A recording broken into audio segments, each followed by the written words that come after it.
जी अस्सलाम वालेकुम। पेंटिंग मुकम्मल हो गई है अल्हम्दुलिल्लाह। और बस कदों तसल्ली होनी चाहिए है, वो नहीं पे होंदी। तो हुण मेरी सूई टिकी गई है, मैं इससे सिग्नेचर कर छोड़े ने वेख। तो मैं सुन विखानी हाँ, तुसी दसो कि सुन के अच्छी लगती पई है। काफ़ी कम इससे किया और हुण मैंने ना वेख के अच्छी लगती पई है।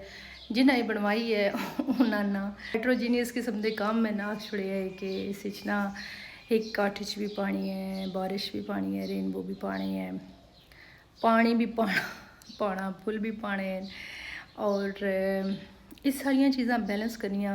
हुण चिमनी चो धुआं भी निकलता पिया, तो बारिश भी लाती पई है। लेकिन इंज होंदा कि कदी जिहड़ा ना अचानक वो जिन्होंने पंजाबी कहते हैं ना बारिश के छपाके पाते पे। कई बार बारिश इंज होंदी है और पहाड़ी इलाके खास करके बारिश इंज होंदी है कि सामने वेखते पे उस तो बारिश होंदी भी उसी, जबकि थोड़ी दूर जगह तक ना आती भी उसी। तो